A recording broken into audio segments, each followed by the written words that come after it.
Miguel es estudiante de la maestría en epidemiología de la Corte del TDR, él está en segundo semestre, es doctor en medicina de la Universidad Central del Este de República Dominicana, actualmente pues nos acompaña en Medellín con la maestría, afortunadamente como muchos de sus compañeros, y hoy nos va a hablar sobre un estudio de casos y controles que tiene como título Factores asociados con un brote de malaria en el campo de refugiados de Tongogara en el distrito de Chipinge en Zimbabue. El estudio es del año 2021, publicado en el año 2021. Miguel, buenos días y bienvenidos entonces. Recuerden Buen antes, día. perdón Miguel, en el chat recuerden que siempre está disponible el link para diligenciar el formato de asistencia. Adelante Miguel. De acuerdo, ¿me confirma si todavía ven mi presentación? Sí, la estamos viendo. Bien, de acuerdo. Buenos días, mi nombre es Miguel Euclides de la Cruz Marrero, soy médico y vengo desde la República Dominicana, estudiante de maestría de la Corte 20.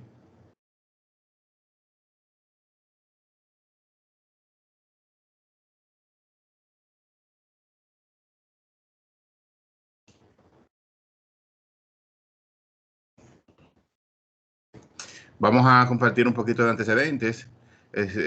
La malaria es una enfermedad potencialmente mortal que se puede curar y prevenir.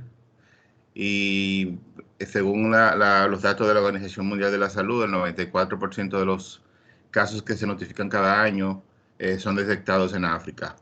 En Mozambique detecta el 4% de estos casos, y la malaria tiene una peculiaridad que en las zonas endémicas las personas pueden tener inmunidad parcial, lo que los hace unos que pues tengan malaria sintomática, y esto los convierte en potenciales transmisores.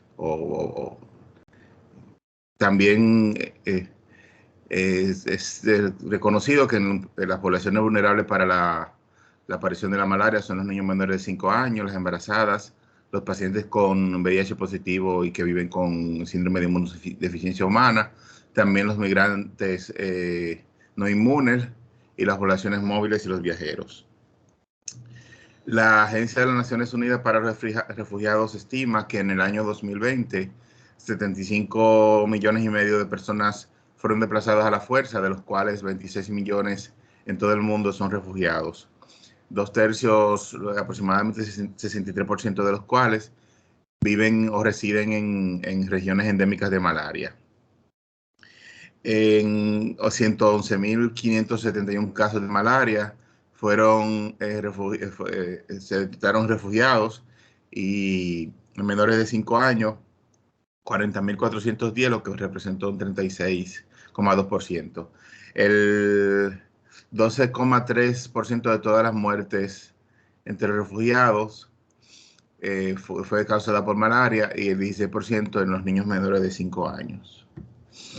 Vamos a hablar un poquito de Tongogara, que es un campo de refugiados que se encuentra en Chipinge, en el departamento de Chipinge, en Mozambique.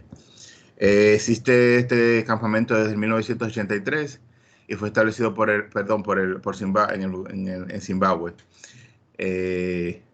Fue establecido por el gobierno de Zimbabue debido a los disturbios o dificultades que tenían con el vecino país Mozambique. Este refugio fue diseñado para 3.000 personas, pero actualmente viven aproximadamente 15.049 personas, y está dividido en 10 secciones de vivienda. El 53,2% son hombres y el 29,9% son niños menores de 9 años. Cada día llegan nuevas personas que llegan y salen, hay mucha movilidad, y más del 75% proceden de la República Democrática del Congo y el 11% de Mozambique. Es común en estos refugios ver construcciones espontáneas y también construcciones ilegales que dan lugar al hacinamiento.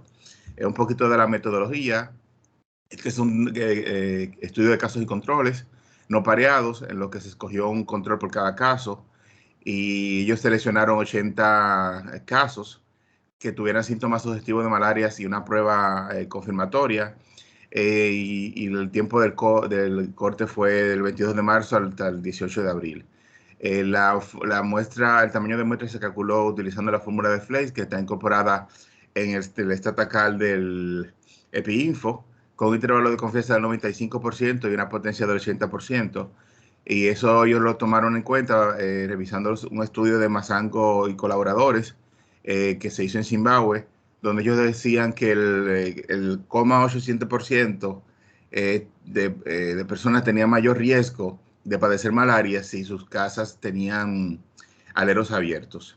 En ese periodo de estudio, o en esa fecha, ellos identificaron 273 personas como controles y lo que hicieron fue dividir ese 273 entre los 80 casos y les salió a 3. Y en lugar de ellos seleccionar 3 controles por cada caso, lo que hicieron fue que un muestreo aleatorio simple, listaron las 273 personas o lo numeraron y en el Excel hicieron un sorteo donde seleccionaron un número y a partir de ese número, que cada 3 personas hacían un salto a través de un muestreo aleatorio sistemático y seleccionaron solo 80 controles. Además, la información la recopilaron revisando expedientes de los casos y al mismo tiempo aplicaron un cuestionario para levantar la información de características demográficas, comportamiento, factores de riesgo.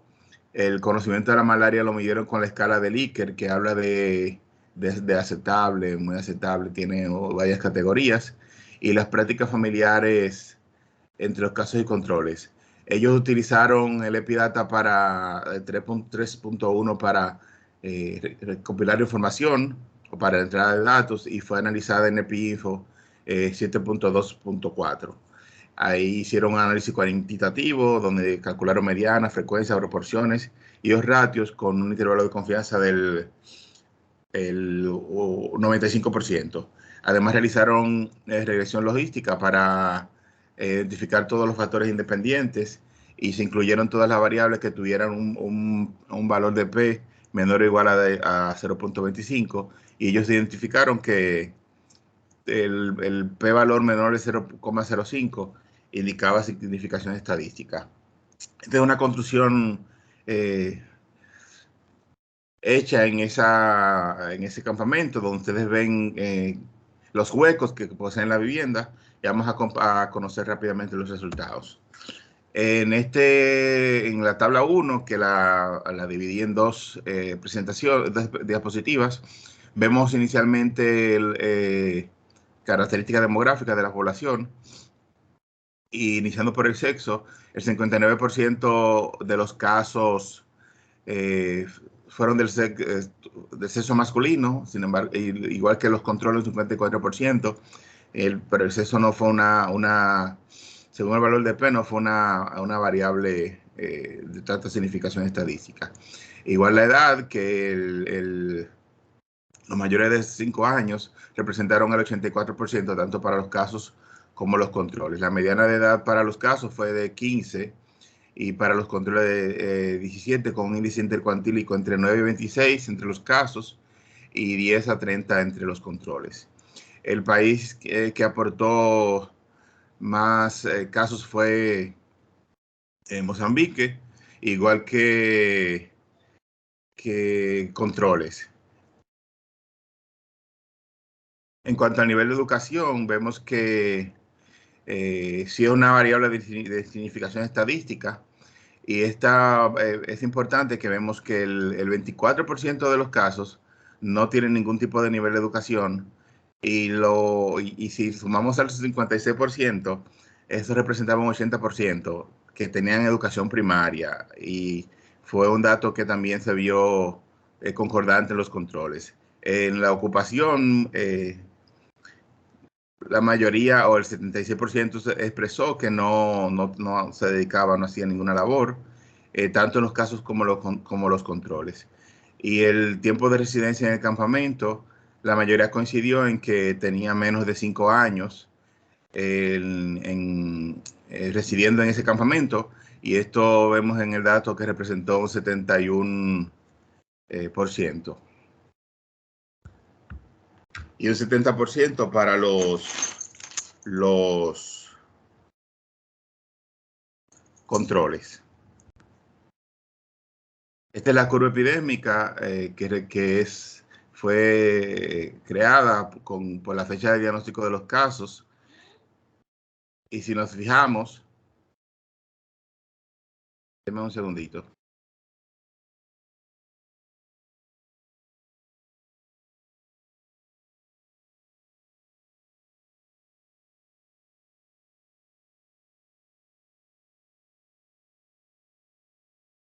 Bien, si vemos, como vemos en la imagen,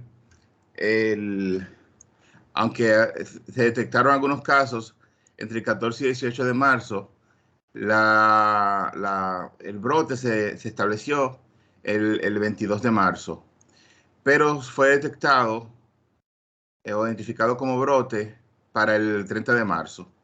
Y ahí fue donde se notificó a las autoridades del país.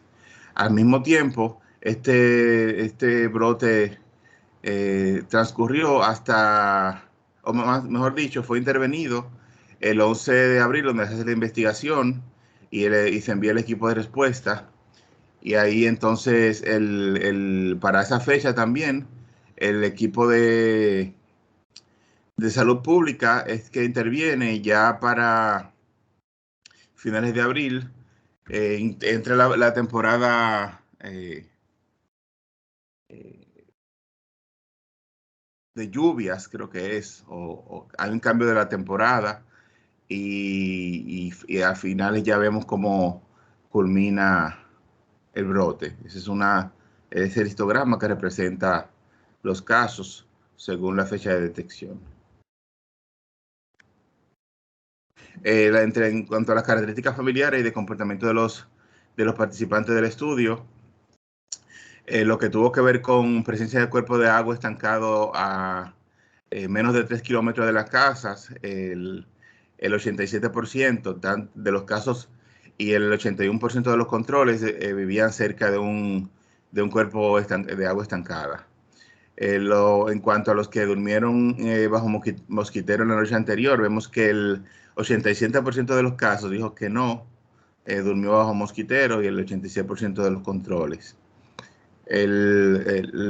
Cuando les respondieron si tuvo un mosquitero en los últimos 6 meses, estos respondieron, solo el 16% respondió que sí, de los casos, y el 15% de los controles. Y aquí vemos que esta es una variable de importancia estadística, de si tenían o no el mosquitero, porque aunque en la anterior dijeron que durmieron con el mosquitero, eso era más subjetivo de decir que tuvieron el mosquitero en los últimos 6 meses, ya que está establecido por la OMS cómo se debe cuidar este mosquitero, que no tenga agujeros, que esté reciente y que esté también impregnado de insecticida. En cuanto al tipo de casas, vemos que en los casos, estos vivían en las casas de ladrillo bajo hierro, que son esas casas que ellos muchas veces improvisan. Sin embargo, los controles, vemos cómo les favoreció vivir en las casas que están ya diseñadas en el campamento de refugiados. Y en cuanto a los agujeros aleros, como les presenté en la foto, el 33% de los casos se identificaron estos agujeros. En cuanto a las actividades del aire libre, que es una variable importante en este estudio, porque en temporadas de verano ellos salen, inclusive duermen a la intemperie, y eso sería importante para la picadura del vector. En los casos, el 60% hacía actividades al aire libre durante la noche. Sin embargo, solo el 29% de los controles hacía ese tipo de actividad.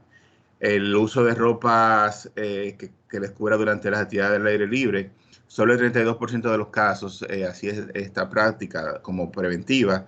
Sin embargo, el 70% de los controles se demostró, y esta fue otra variable de mucha importancia o significación estadística. No tanto así con el uso de repelentes de mosquitos, que solo el 13% de los casos contestó que se usaba repelentes y solo el 4% de los controles. En cuanto al viaje fuera del campamento autoinformado, esta no fue una variable de tanta significación o importancia, porque solo el 4% de los casos dijo que hacía un viaje fuera del campamento autoinformado y el 11% de los controles. En cuanto a la educación sobre malaria en los últimos 3 meses, solo el 11% de los casos había o contestó que había recibido una educación sobre malaria, el 16% de los controles. Este es un mapa puntual que muestra las 10 sesiones del campamento de refugiados en Chipinge, y es una área bastante extensa, tiene 1.420 hectáreas, está limitada por el río Safe y tiene también una área silvestre. Si vemos acá en el centro, todos los cuerpos de agua están coloreados en azul, y si vemos, hay distribución de casos en casi todo el campamento, pero la mayor concentración estuvo en la sesión 7. Y si nos fijamos, aquí tenemos es una presa que acumula agua. Sí, siempre que en temporada de lluvia se acumula agua allí, y es una presa que ustedes verán a continuación, tiene vegetación y tiene las condiciones favorables para la reproducción, para que el vector viva allí. Al mismo tiempo ustedes ven otra sesión importante es la sesión 10, pero para este brote fue esa sección donde eh, tiene esas condiciones. Casi todas esas acumulaciones de agua tienen esa peculiaridad que se queda el agua almacenada. Igual ellos usan pozos que tienen siempre agua todo el año acumulada en unas zanjas, porque hay dificultades con el drenaje en esta localidad. Miren acá la presa de Mayesa, que es la que les expresé, está en la foto de la izquierda, y está precisamente en el área 7 de los refugiados, y a la derecha se encuentra el pozo donde ellos están en el agua, y vemos la acumulación acompañado de la vegetación en ambas fotos, que son condiciones favorables para la reproducción del mosquito. En cuanto a la reparación y respuesta de emergencia para el brote de malaria, campamentos de refugiados, tenían el número de trabajadores, ellos deberían tener 5 y solo tenían 2. Expresaré más adelante que esa fue una de sus limitaciones. La detección, notificación y respuesta debió ser en las primeras 48 horas. Sin embargo, el brote se detectó una semana después y notificó después de 2 semanas. El inicio de la investigación se hizo 3 semanas después, cuando debió ser en las primeras 48 horas.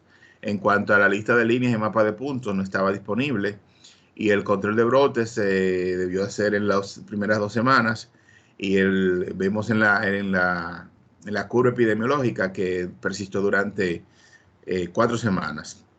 La distribución de mosquitos en los últimos 6 meses debió cubrir 85% de las casas o de los habitantes, y fue logrado solo un 10%. La aplicación o la impregnación de insecticida debió ser un 95%. Se había logrado el 85%, pero esa es la impregnación en las paredes de las viviendas. Y como vimos en los resultados, es común ver la salida o las actividades de recreación o inclusive de dormir fuera de las casas. Las pruebas de eficacia de los insecticidas de los últimos 6 meses no se habían hecho, y mucho menos la aplicación de los herbicidas, que se debe aplicar en el 95% de los criaderos identificados, y de estos que les mostré que son constantes, que son bastantes. De hecho, las viviendas tienen la peculiaridad que tienen acúmulos de agua a menos de 3 kilómetros, y esto no había sido tratado con herbicidas. Los factores asociados con la malaria, vemos que en cuanto a los niños mayores o igual a 5 años en el hogar, sí fue una variable de significación estadística, por esta ser una población de alto riesgo y donde habían más de 2 niños mayores o igual a 5 años. Estos representaron un 7% de los casos, un 6% de los controles. Las actividades al aire libre, como vimos en datos sociodemográficos, durante la noche, en los casos del 60% expresó que sí, que hacía actividades durante la noche.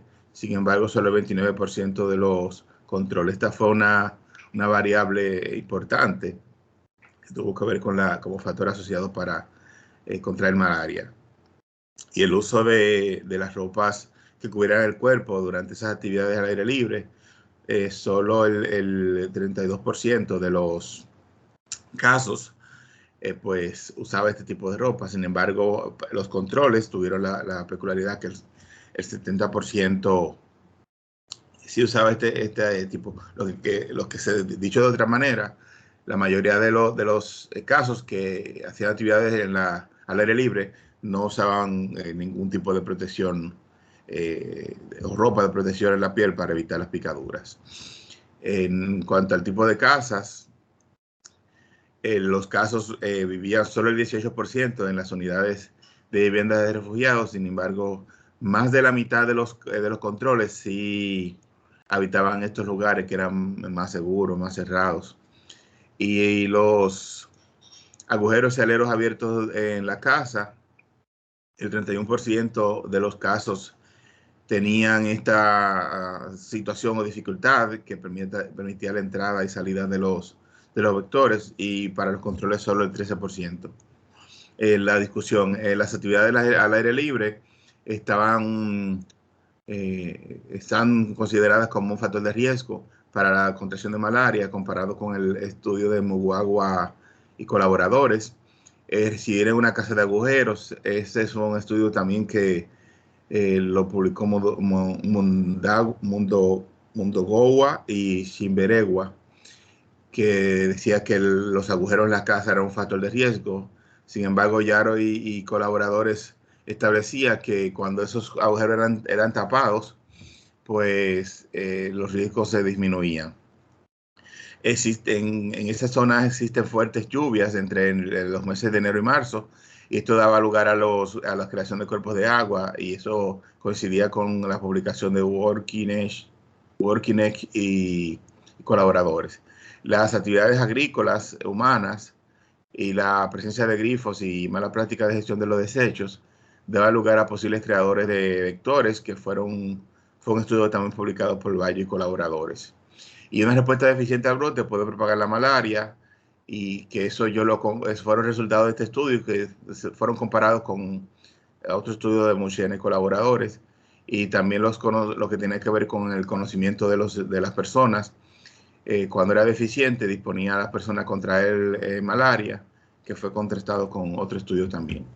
Limitaciones, era la barrera idiomática. Una gran parte de la población no entendía el inglés, y esto porque allí se habla swahili, como hay personas de diferentes lugares, francés, chona y portugués, y tenían que recurrir al auxilio o al apoyo de promotores de salud que eran conocidos en la comunidad, y esto limitaba o comprometía un poco la confidencialidad, porque eh, se le hacía preguntas a estos casos, y también se revisaron algunos expedientes. Se les preguntaba estos casos, entonces había una tercera persona escuchando la respuesta, y afectó un poco la confidencialidad.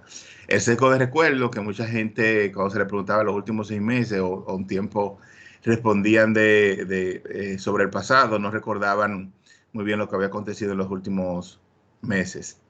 Y también la importación de casos de malaria, a pesar desde Mozambique, no se pudo determinar en el estudio. Concluyeron con que el brote de malaria vuelve a enfatizar el papel de los factores de comportamiento para que ésta se transmita entre las personas, o más bien para la transmisión de malaria.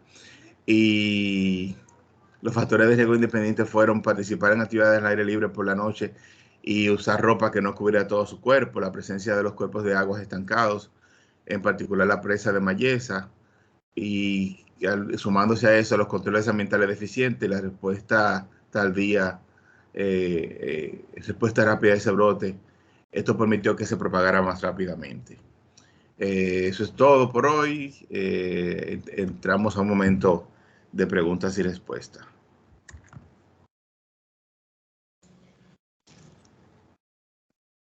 Bueno, Miguel, muchas gracias por la presentación.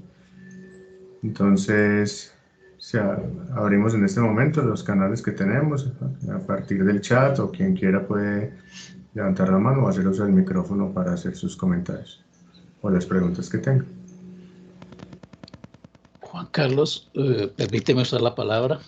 Sí, señor. Profe Elqui Martínez. Bueno, me impresiona la conclusión y de hecho como la mirada global a este estudio para demostrar que cuando se implementa una medida de salud pública, pues la pretensión inicial es proveer las condiciones favorables para una vida saludable. Pero resulta de que esas condiciones físicas favorables a veces por sí solas no bastan, sino que se requiere que realmente las personas que han sido intervenidas pues puedan proceder en una actitud, en un comportamiento que sea favorable a esas situaciones deseables del mejoramiento de la salud. Estoy diciendo concretamente que hace tiempo se piensa que las enfermedades, por ejemplo, infectocontagiosas, parasitarias, carenciales, requieren ante todo una implementación de medidas que resuelvan el asunto de las condiciones de vida, o sea, proveer medios externos para facilitar una vida más saludable. Pero nos queda siempre suelto el asunto del comportamiento, de realmente de la aceptación, de la motivación, de la convicción que tenga la población para emprender esas medidas. En este caso es evidente, primero que todo, que la población intervenida y que fue afectada claramente por estos factores de riesgo son personas muy jóvenes. El promedio de la edad era de 15 años y variaban, dijéramos, entre niveles como 8 y 26 años, es decir, una población extremadamente joven. Y ahí en particular, en esa población, el manejo de los aspectos del comportamiento se hace mucho más difícil. Entonces, cuando hablamos de intervenciones en salud pública y sobre todo intervenciones que pretenden modificar el comportamiento y que implican unos componentes de educación que trascienden la información, no es solo compartir información, es realmente persuadir y convencer a las personas de las acciones que más les convienen para su salud. Es decir, la parte motivacional es un desafío muy grande, y si eso es en personal joven todavía es más difícil, porque las personas jóvenes por su naturaleza son más, dijéramos, refractarias a aceptar sugerencias o imposiciones de comportamiento de parte de los adultos mayores. Aquí me parece importante pensarlo porque analizando la epidemia que acabamos de vivir, tuvimos una vivencia muy interesante. Por ejemplo, hubo 3 ondas grandes de mortalidad. La primera onda, sin embargo, alcanzó niveles críticos de mortalidad a razón de 300 muertos por día. O sea, en los picos de la primera onda tuvimos una mortalidad de 300 personas que fallecían en el país por cada día. Fue alta, fue impresionante, fue llamativa, pero asumimos que por ser la primera, dado que no sabíamos mucho y que teníamos que aprender sobre la epidemia, pues iba a ser la más grande. Sin embargo, cuando tuvimos la segunda 6 meses después, cerca al fin de año, diciembre y enero, lo que observamos fue lo siguiente: en vez de disminuir la mortalidad aplicando todas las cosas que habíamos aprendido en la primera onda, pues lo que pasó fue que se aumentó la mortalidad. Ya no fue un pico de 300 muertes por día, sino un pico de 400 muertes por día. Y es que en un momento dado, curiosamente, el comportamiento se relajó. Llegó la época de diciembre y de enero y la idea era que no había que tener un confinamiento tan severo, tan estricto, y que uno sí podía salir. La policía y las autoridades se pasaban el tiempo interviniendo fiestas para que no se prolongaran, interviniendo reuniones familiares, interviniendo congregaciones donde la gente pensaba que el virus les iba a perdonar el hecho de que estuvieran en temporada festiva y que podrían reunirse y abrazarse y disfrutar de la cercanía de los demás en ese espíritu, dijéramos, gregario que tenemos los seres humanos, pero la naturaleza no perdona y entonces la mortalidad fue mayor. Y peor aún, en la tercera onda de la epidemia en Colombia, en vez de haber aprendido lo de la primera y la segunda y haber mejorado las condiciones de salubridad para evitar las muertes, tuvimos el pico más alto a razón de 700 muertes por día. 700 muertes por día en la tercera onda. ¿Por qué? Ahí también nos liberamos en el comportamiento y especialmente la población joven y se rebeló contra el concepto de estar confinado, se rebeló contra el Estado, se rebeló contra como una protesta social y salieron a las calles en aglomeraciones y en, dijéramos, una exposición muy abierta al medio ambiente sin protección, con frío y con aglomeración de personas. En ese distanciamiento personal no se respetó y entonces en vez de mejorar la onda en asuntos de mortalidad se agravó y dijimos, tuvimos 3 ondas, una de 300, una de 400 y la última, la tercera de 700 muertos diarios. Para resumir, el comportamiento en ese momento que se adoptaba, uno por atracción de la época de la sociabilidad familiar y grupal en términos de días festivos y de temporadas festivas, la naturaleza no perdonó eso. Y después, cuando por razones de rebelión o de política, los jóvenes salieron a protestar socialmente, también se hizo un incremento dramático de la mortalidad que no solo duplicó, sino que superó el doble a razón de 700 muertes por día. Resumen, los factores del comportamiento son definitivamente muy importantes en la salud y no solo en enfermedades crónicas como pensamos siempre que el estilo de vida condiciona si uno sufre o no sufre enfermedades crónicas, pero vemos que en las enfermedades infecciosas, carenciales y parasitarias, el comportamiento prudente, el cuidado, autocuidado personal y el cuidado poblacional comunitario sigue siendo un factor trascendental a tomar en cuenta y no basta con proveer, dijimos, las condiciones favorables, se necesita también un proceso de tomar conciencia de lo que nos conviene para la salud y en forma muy, dijéramos, racional e inteligente adoptar esos cambios.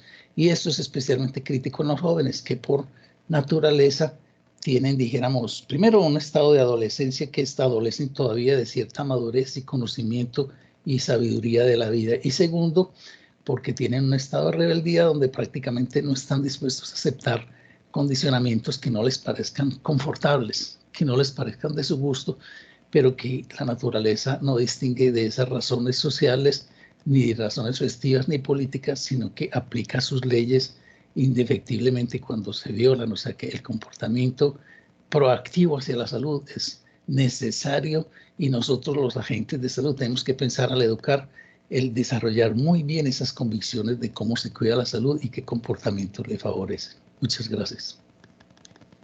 Gracias, profe. No sé, Miguel, si tienes algún comentario al respecto.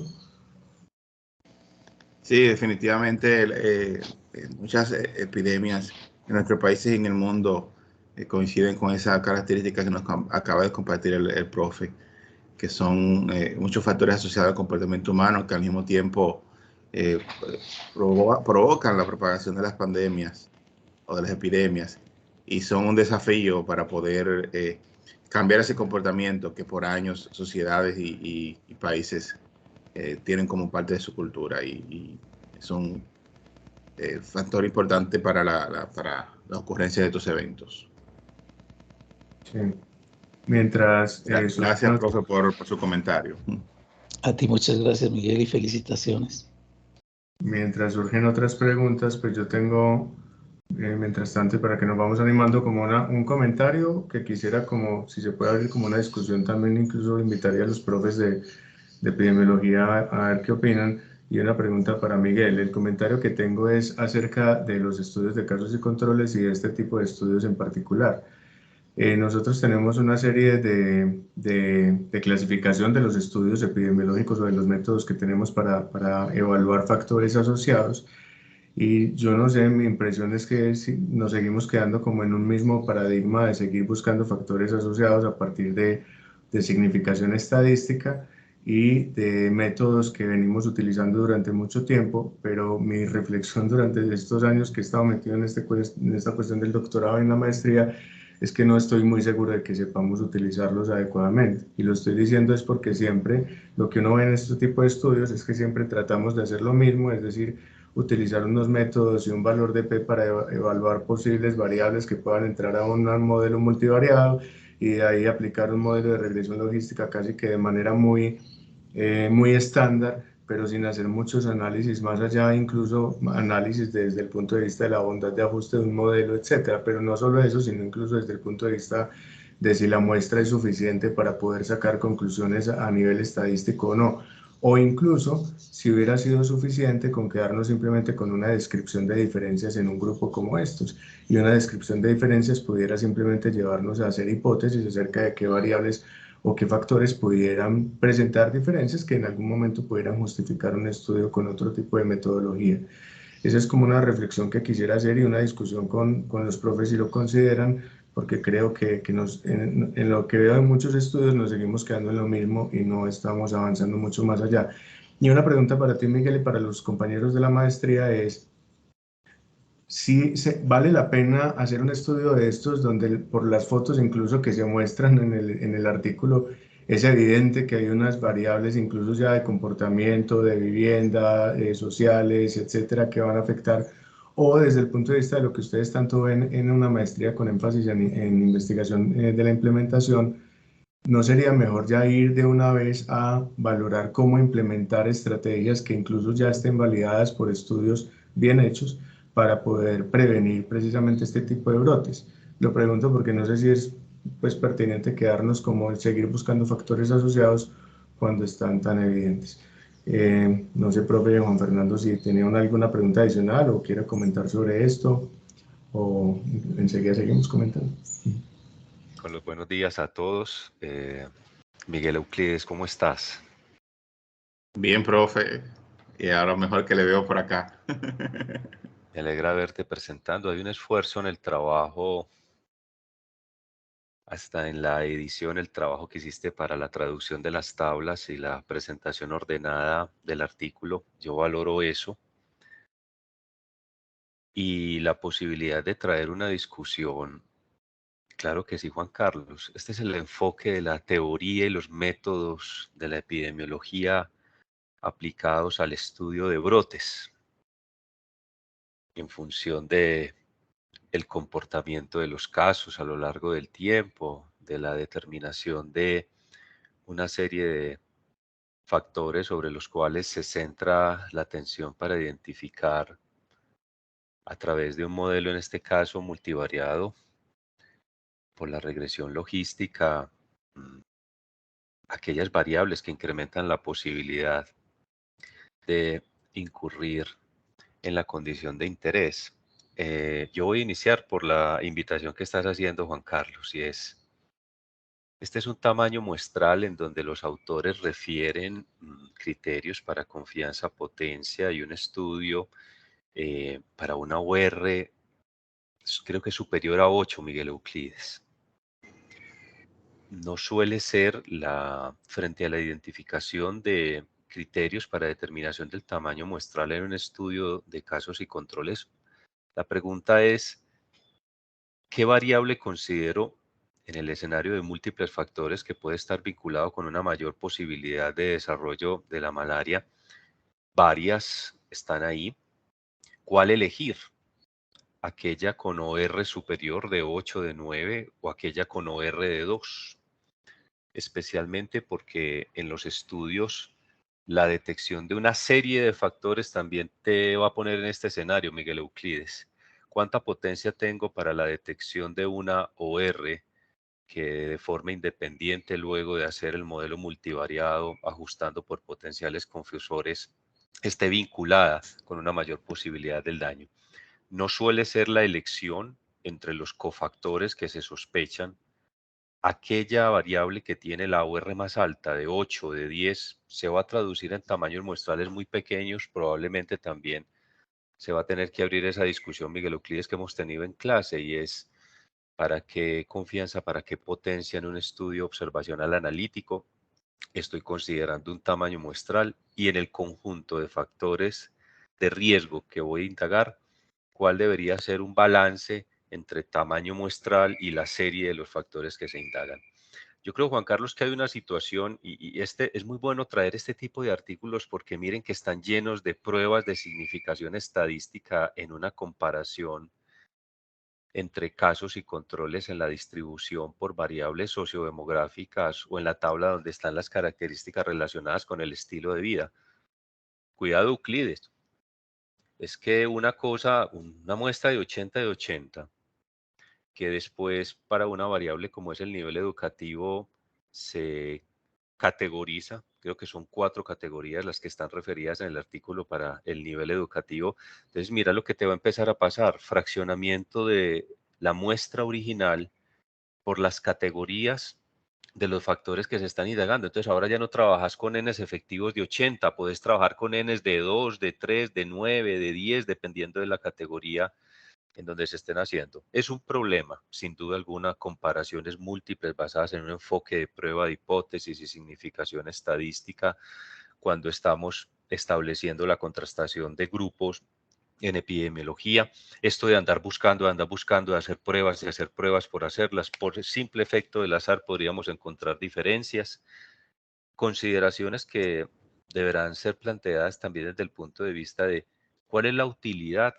de llenar una tabla de estas. Algunas revistas especializadas, luego de la revisión, te pueden indicar sugerencias para que en esas tablas que son eminentemente descriptivas se elimine ese enfoque de realización de múltiples pruebas de hipótesis y valores de P, más la posibilidad de establecer un panorama que caracteriza a los casos y los controles en un estudio con estas posibilidades. Yo creo que acá deberíamos ser también sensatos a la hora de tomar decisiones desde el punto de vista de hasta dónde vamos en los métodos y hasta dónde está lo obvio. A mí me gustó mucho la tabla 3, Euclides, en el enfoque de la implementación, hacer un contraste entre lo deseable, lo objetivo y lo que se alcanzaba.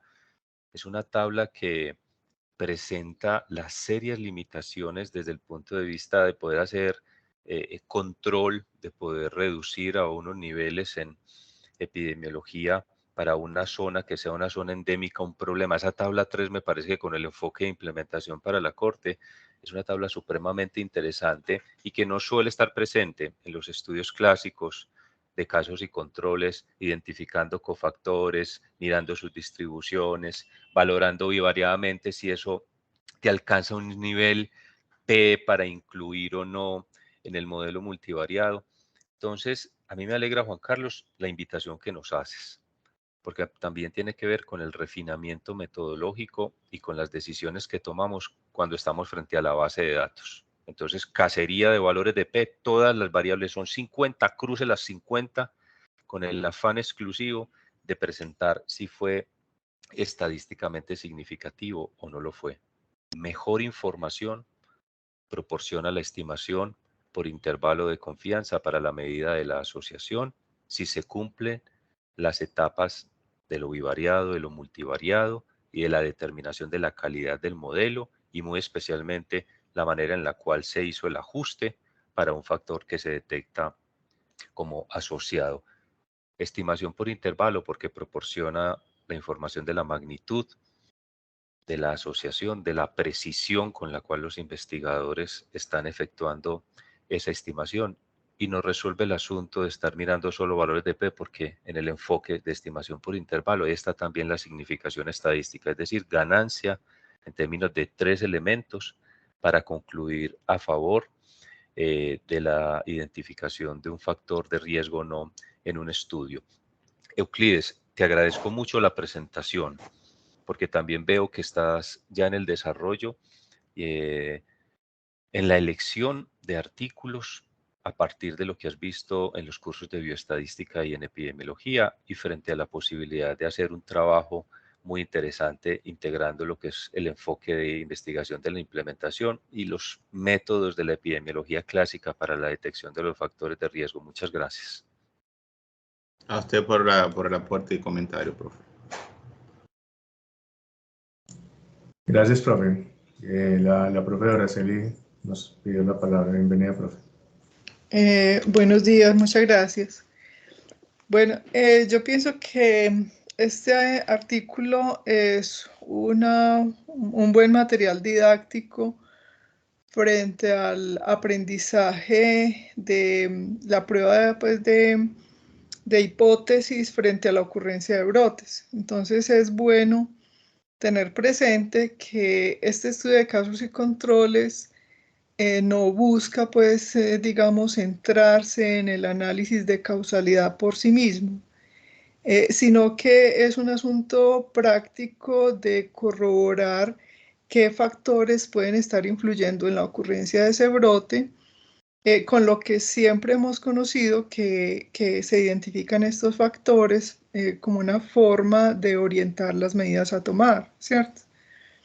Entonces, este artículo me parece que es muy buen ejemplo de eso y se nota en la discusión, porque los autores narran de manera muy clara, muy amena, digamos, sus resultados y analizan cada uno de los factores mostrando qué tipo de medidas serían adecuadas de acuerdo con las condiciones locales, ¿cierto? Por ejemplo, bueno, ellos analizan diferentes opciones desde los lineamientos de la Organización Mundial de la Salud, lo que está pues planteado por los autores, así como nos comentaba Miguel, pero también hablan de otras alternativas que ellos ven como necesarias, por ejemplo, que ante pues que es difícil, digamos, contar con tecnología de drones que les permita hacer como un mapeo hidrológico para planear pues el drenaje de esos campos que se inundan, ¿cierto? Entonces me parece que esa discusión es la que nos muestra cómo no se trata de identificar los factores con una metodología en particular como por un interés académico alrededor de la causalidad, del estudio de la causalidad, sino pensar con detenimiento como cuáles son las medidas apropiadas para prevenir o para controlar ese brote, ¿cierto? Pensaría uno que aquí fue apropiado plantear un estudio de casos y controles como se conoce en el contexto de estudios de brotes, porque ellos están pues partiendo de lo que se observa, de lo que se puede detectar rápidamente, que es la ocurrencia de casos, y entonces pues la selección de los controles corresponde con lo que se esperaría pues en estas condiciones. Otro enfoque sería hacer un estudio de cohorte o de seguimiento que también se plantea en estudios de brote, ¿cierto? Pero en un estudio de cohorte, pues aquí en lo que ellos nos cuentan, sería más difícil identificar unos expuestos y no expuestos, ¿cierto?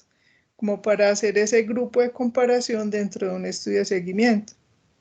Entonces a mí me parece que es apropiado pues como el planteamiento que ellos hacen desde el punto de vista metodológico en el contexto de una investigación de brote y que yo creo que la discusión es muy orientadora y me parece que es una buena guía para otras discusiones, pues para la escritura de discusiones pues que en el futuro quisiéramos hacer.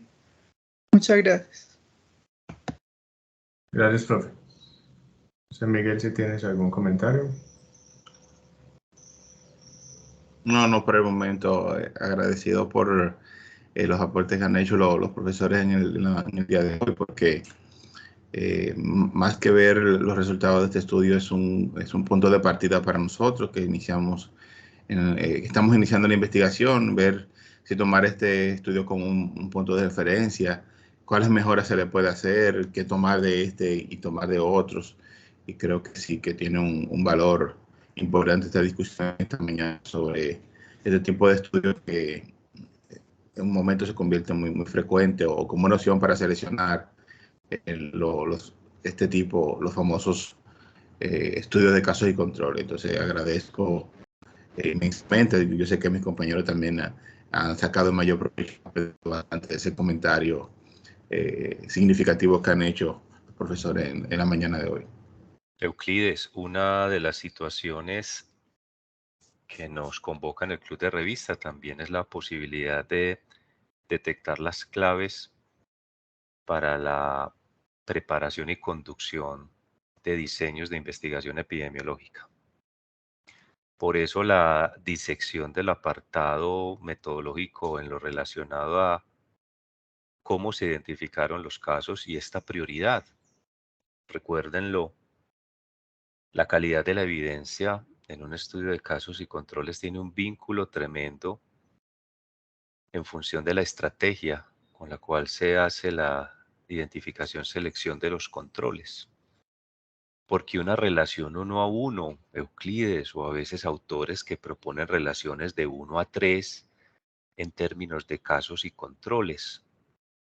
Y la identificación de las claves de calidad dependiendo del diseño también y de lo que las guías para la calidad de la evidencia nos van planteando, son un ejercicio que permite a nuestras cortes en formación también a la hora de plantear. Es muy posible que tengamos egresados de nuestro programa que hagan parte de equipos de salud en donde retos en función de la investigación de brotes definan también criterios para que ustedes en un corto periodo de tiempo tengan la capacidad para establecer las claves de presentación y conducción de un estudio de casos y controles en la identificación de factores asociados a un brote, a una condición de salud. Entonces, Euclides, y para todos los estudiantes, yo creo que es una cosa muy importante que nosotros no perdamos de vista que son diseños de investigación y que tienen claves que permiten garantizar calidad y también posibilidades para aquello que no deberíamos abandonar para la realización de un estudio con estas características. Un mal procedimiento desde el punto de vista de la selección de los controles en un estudio de este nivel puede llegar a conclusiones completamente equivocadas o a limitar sustancialmente las posibilidades de los investigadores. Me gustaría, Euclides, que nos cuentes un poco, aquí hay una estrategia de selección de un número de controles por caso. ¿Cuándo en epidemiología se apela a un número mayor de controles por caso? Si estuvieras en la conducción de un estudio con estas características, ¿qué elementos tendrías en cuenta, por ejemplo, para si es una relación 1 a 1 o una relación 1 a 3? ¿Qué nos indicarías al respecto? Muchas gracias. Bien, aunque inicialmente en el primer estudio les salió, o ellos tenían 273 personas identificadas como controles, hicieron este sorteo o la muestra aleatoria simple y sistemática, pero yo me hubiera quedado con los 3 controles por cada caso, porque en este sorteo se excluyen muchos controles que pudieron aportar mejor a este estudio. Y porque si tengo posibilidad de seleccionar 3 controles y que me da un mejor resultados, ¿por qué quedarme con solo uno? No es que es reglamentario, no más de un control, pero ya que tuvieron esas posibilidades, yo en mi caso particular no hubiera sorteado, porque además es una población cautiva, que no es que hay que agotar más recursos buscándolos o acudiendo a una comunidad, aunque es un poco grande, pero es un campo donde están todas esas personas y que estas personas, los identificados eran los que demandaban atención en el centro de salud que allí se establecía. Por ende,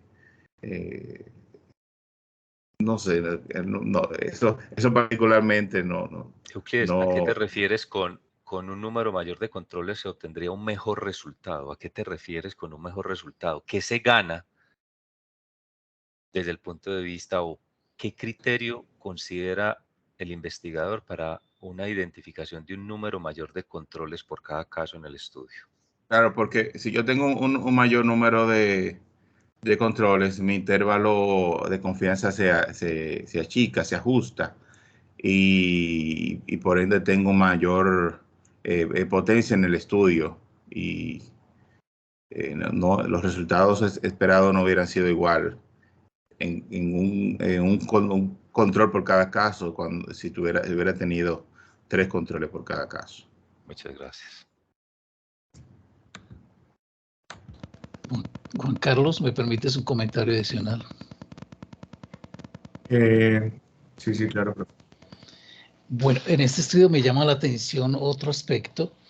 Es clásico que en epidemiología, y hay un libro que lo trata muy bonito, que es El desafío de la epidemiología, los grandes maestros de la epidemiología, cuando han hecho un descubrimiento, cuando han generado un nuevo conocimiento, pues lo ofrecen para la humanidad entera, y la humanidad entera en forma sabia lo toma y lo aplica de ahí sucesivamente por el resto del tiempo para el mejoramiento de las condiciones de vida de las comunidades. Por ejemplo, cuando John Snow establece clarito que las aguas contaminadas, dijéramos las aguas hervidas, las aguas que portan los desechos de nuestra vida cotidiana, no pueden tocar ni mezclarse en ningún sentido con las aguas que vamos a consumir. Cuando establece que esas dos aguas hay que manejarlas por aparte y que el agua de que vamos a consumir debe ser libre de toda clase de microbios, pues nos enseñó el concepto que hoy el mundo entero practica de tomar aguas limpias, potables, de potabilizar las aguas y de servir y de conducir las aguas por alcantarillas para desecharlas apropiadamente y evitar que se haga la contaminación del agua que consumimos. Cuando Ignaz Semmelweis descubre que atender a las mujeres en condición de parto o puerperio o en el embarazo, en la atención del parto, si las manos del obstetra o de la persona que atiende ese parto, sea un médico o sea una partera, si están sucias, va a transmitir unos microbios que van a posibilitar que esa persona se enferme de una fiebre puerperal, un proceso infeccioso grave, mortal para la mamá y para el hijo. Y aprendimos eso y aprendimos la asepsia de las manos y lo seguimos aplicando por el resto de la vida. Cuando James Lindell dice, un momentico, la alimentación tiene que incluir sustancias cítricas derivadas de frutas, debemos consumir una vitamina C para mantener sano el organismo, y prácticamente nos da la clave para evitar una enfermedad dramática de las épocas antiguas, que era el escorbuto. El universo entero, la humanidad, aprende esa lección y la sigue practicando de por vida. En este estudio se ve que en algún momento en los campos de refugiados lograron crear condiciones para protegerse de la malaria, de la picadura del mosquito, y preservar las condiciones de salud de esas personas. Con seguridad esos campos de refugiados no tienen nada de lujo, no tienen nada de confort, pero sin embargo tienen las condiciones claves para evitar que el mosquito actúe y que se produzca la enfermedad. Cuando dicen que un riesgo relativo o un OR de 0.18 con una expectativa de que el 82% del beneficio de vivir en ese campo refugiado para no tener la enfermedad, es un aprendizaje que debió haberse dado, es decir, en la instalación e implementación de esos campos de refugiados, de alguna forma se descubrieron los elementos fundamentales para evitar la picadura y la infección y la enfermedad. Y lo curioso es que precisamente ese factor está más frecuente y prevalente entre los controles que entre los casos. Es decir, después de generar ese conocimiento de qué condiciones habitacionales podrían ser favorables para la protección, resulta que no se disemina ese conocimiento ni se generaliza y no se hace de eso una, como dice, una conducta regular. Es decir, cuando se descubre algo bueno, es como quien dice, para generalizarlo y a tomarlo como una especie de medida, de aprendizaje, de implementación que ha de servir para el resto de las personas, para el resto de la humanidad y para el resto del tiempo que las personas vivan en condiciones de esos espacios endémicos. Me impresiona pues el hecho de que eso que ya habían descubierto de cómo crear un hábitat favorable para la salud no haya sido generalizado al resto de los espacios africanos de los países, y especialmente de este sector donde se hacía ese contraste de sitios donde están protegidos y sitios donde no. Gracias. Gracias, profe. Bueno, no veo más preguntas. De pronto, para complementar un poquito lo que nos hablaba ahorita el profe Juan Fernando, también es importante lo de la relación casos y controles, que pensemos también en lo de la potencia estadística también para encontrar diferencias cuando realmente las hay.